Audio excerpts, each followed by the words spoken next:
Shalom, family. This is Judah. I got somebody here I want y'all to meet.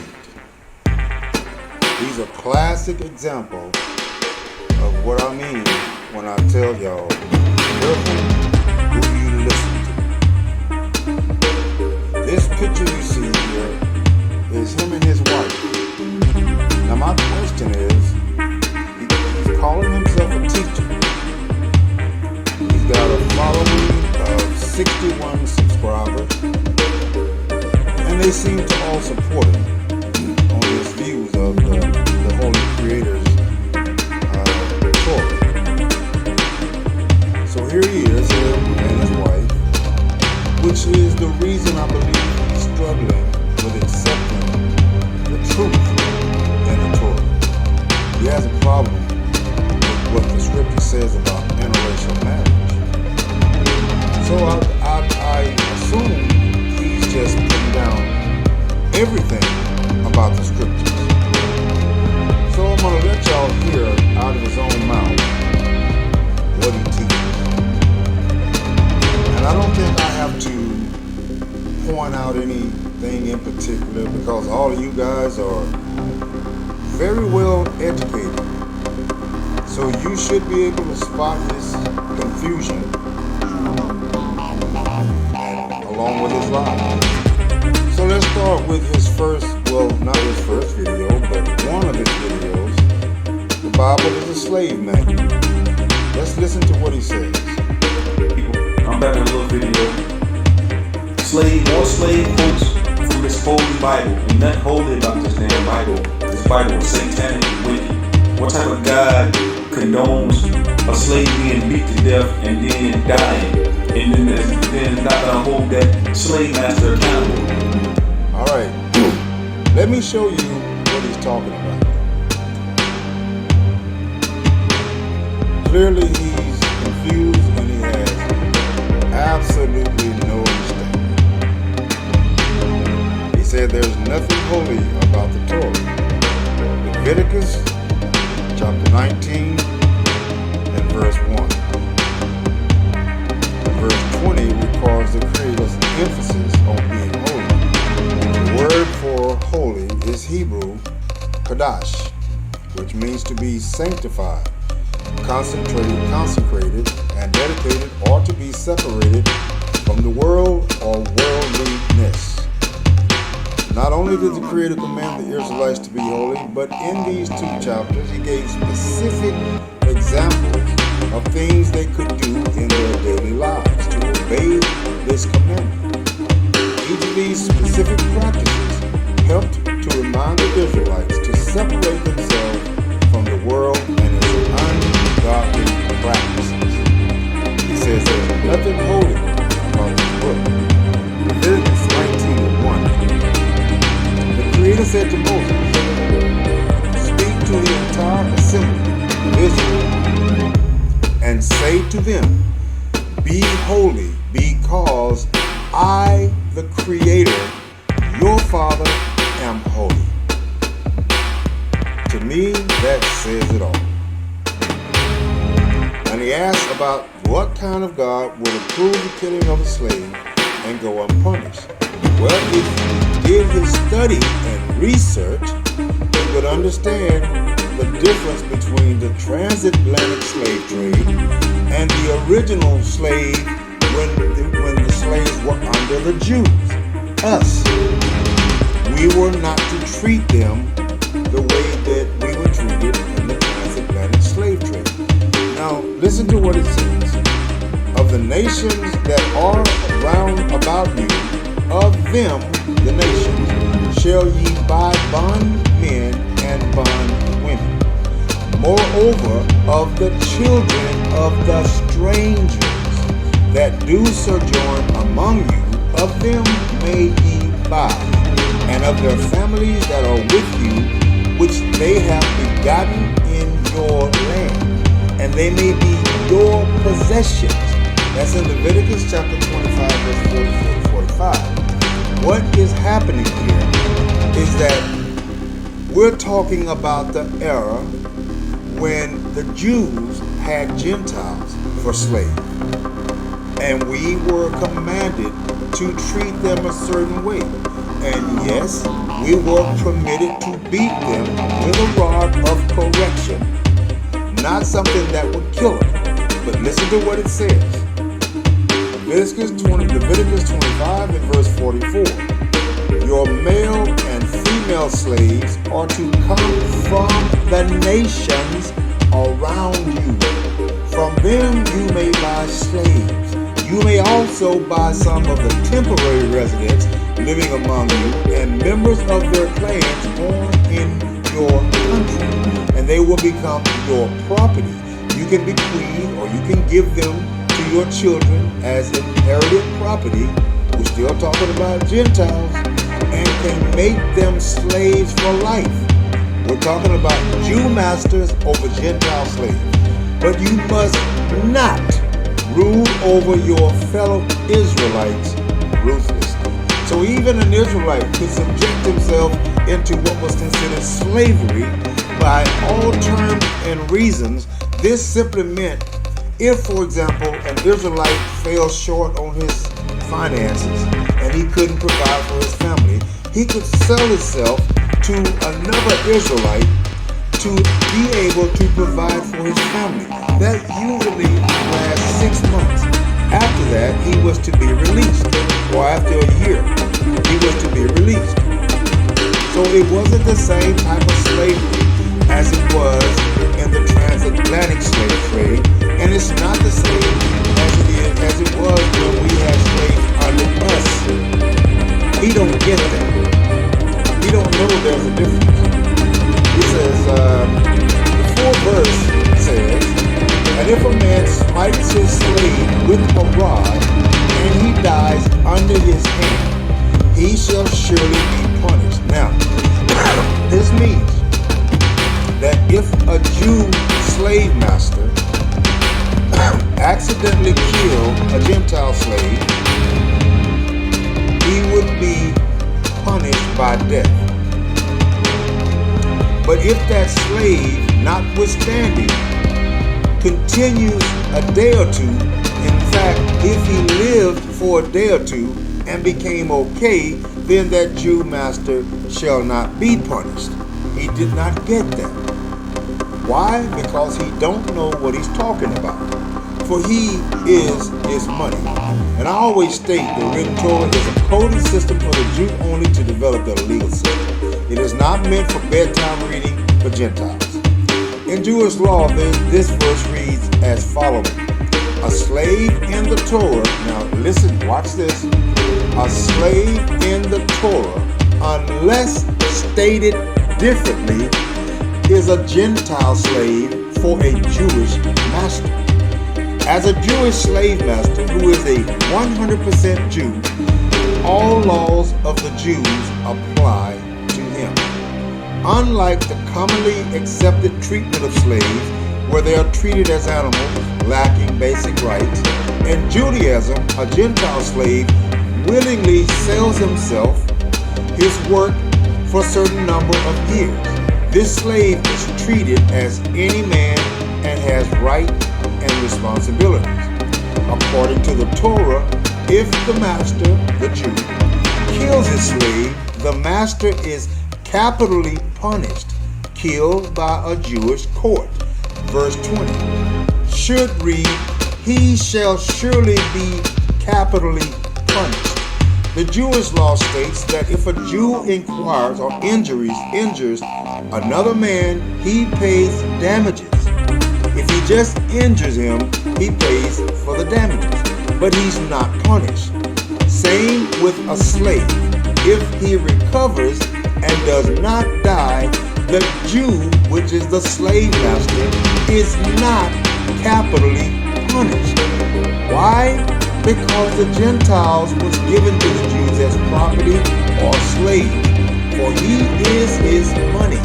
It means that as there is a monetary agreement between the two, just like a husband and wife, the master cannot bodily bodily punish, and they solve the damages between them. This is talking about the slaves of the Jews, which are Gentiles, and how are we to treat them according to the laws. Clearly, this guy does not understand the scripture. He also says that the book of Exodus is in the New Testament. So let's listen to some more of this. Doesn't it say in the Bible, thou shalt not kill? So what type of God condones bloodshed? The fallen ones do, demons do. Look what it says here. This is from the New Testament, the book of Exodus. This is to all you religious people following religion. Y'all hear him? He said the New Testament, book of Exodus, New Testament.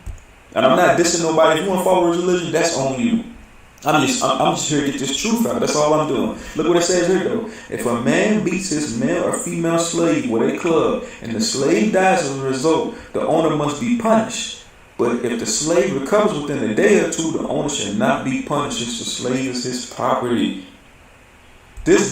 See, he doesn't realize that there is a distinguishment between the slaves in the Atlantic slave trade, and this is what he's tying that to, and when we had slaves. We were a people of compassion, of spirit, and we had guidelines. Even though the slaves that we had, the Gentiles, they were our property, we still had guidelines that we had to follow. We couldn't kill them. We couldn't just abuse them to the point of death. And if they died accidentally, well, now we were to be punished capitally because we broke that law. But this, what he's talking about, has nothing to do with it. And he doesn't know the difference. This Holy Bible was nothing but a handbook for the slave masters that enslaved black and brown people during the transatlantic slave trade. See what I mean? He's thinking this is talking about the transatlantic slave trade. This scripture he's reading is not talking about the transatlantic. It is talking about when the Jews had Gentile slaves. Wow.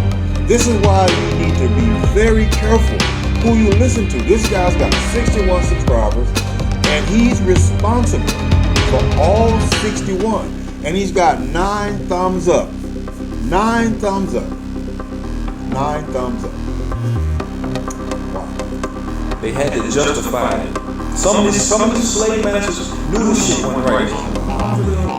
But then they gave the Bible and they started reading this. So they told the slave masters, look what God said. God said it's okay for us to beat these people and cut the babies out the side of the wombs. It's okay for us to rape them. There is nowhere in the book that it says that. So now he's blaspheming. He's putting words in the Creator's mouth and lying on top of that.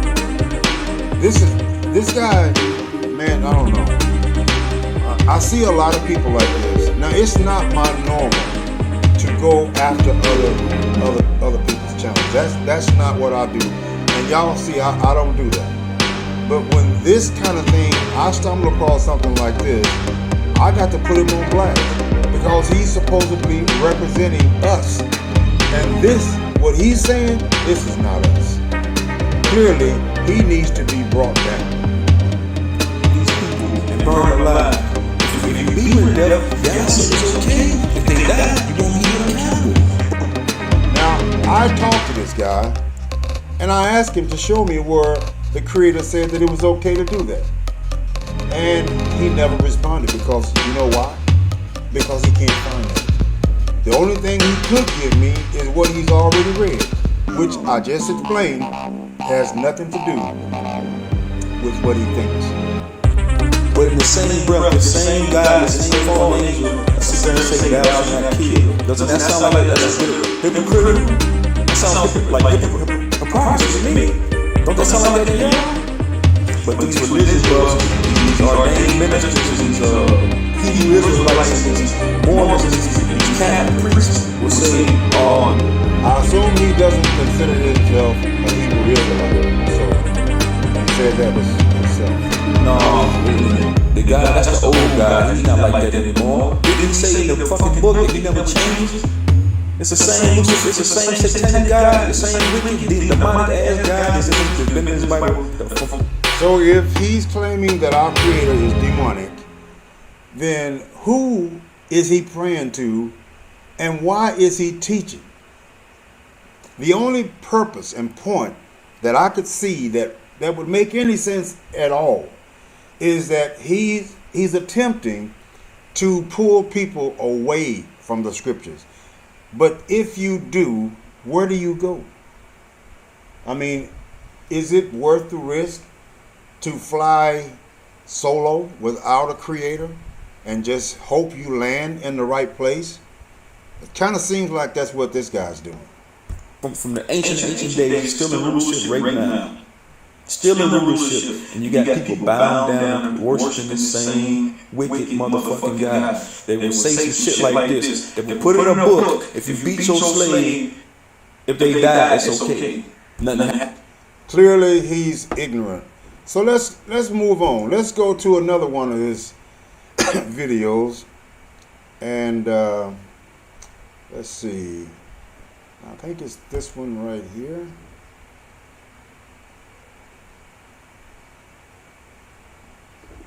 Yeah, this is I was watching Life is Rigged video. Shout out to Life is Rigged. that's the problem right there. I went and did my own research about this book of Genesis. The book of Genesis is not the beginning for like the civilization, for humanity. It's the beginning for when the fall and the devil came here and took this earthly third dimensional realm over. It says, look what it says right here, verse 24 and 25. And we know when they say God, they're talking about Lucifer. That's the God of this world right now. It said, and God said, let the earth bring forth the living creature after his kind. Oh boy. You know, I'm not going to spend much time on this. I believe right now, in 16 minutes, you all should have seen all you need to see and hear all you need to hear. Clearly, he doesn't understand Genesis. Basically, what he's saying is that the Creator did not create Adam and all the other things during the Genesis creation. He's saying that it was the fallen angels. They were creating after their kind. That's what he's saying. Listen to him carefully. So they're telling you that these are not even, these are creatures, these are extra. That's what these alien movies are about. The Lucifer and the Fallen they're aliens, they're extraterrestrial life. It says it right here. This is the beginning when they took over this realm, when they created time, and they created the calendar. Let me read that again for y'all. And God said, when they say God, they're talking about Satan. Let the earth bring forth a living creature after his kind. I don't know. I can't take much of this. Let me see if I can find one more. Actually, I had prepared something over here, but, you know, I'm not going to even go through it because you guys are on y'all's toes. Y'all know what's going on. So I don't need to do all this. Y'all can see what's wrong here. And like I said earlier, this is why this guy is like that. This is his wife. This is his wife. Now, he's breaking the law. How can one who breaks the law teach the law? Let's try to find one more of his crazy videos so we can just get our daily laugh. Let's see. I didn't try this one. Let's see what this one's about.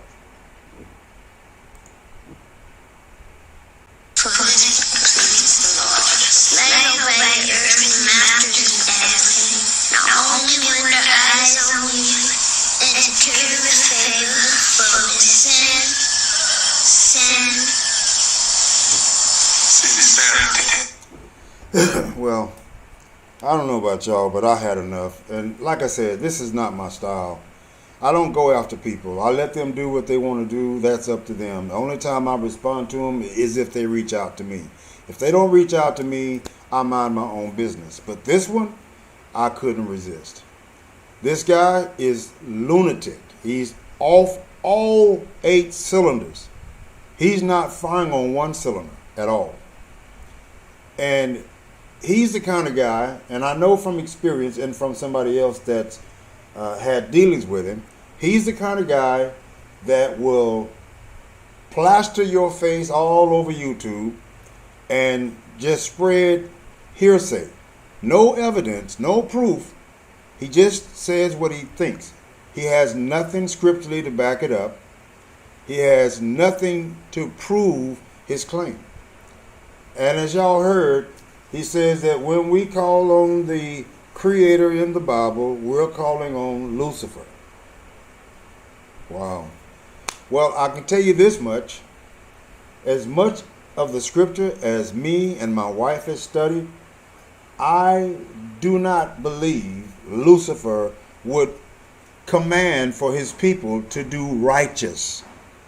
Do y'all believe that Lucifer would command righteousness from his followers? No. Well, obviously this guy does, because what I see my Creator doing is telling me how to live upright, sinful, sinless life. Righteous.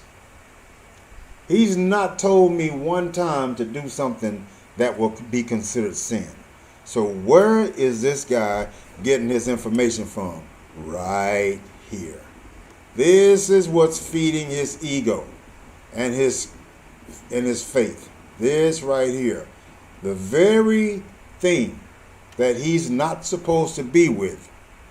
And why? What did the Creator tell Solomon about all those wives and all of us about marrying into the other nations? They will lead you away into worshiping other gods. This is the problem right here. And he's not going to leave that. I think he has kids with her, so you know how that can be. I mean, even for an unequal pair like this, leaving kids can be kind of tough. Very tough. So he's doomed. He's in this for the duration. But this guy, he should not be teaching. He's only making this hole deeper. So with that being said, people, I'll leave the conclusions up to you guys. Tell me in the comment section, what do you think this guy should do? Shalom.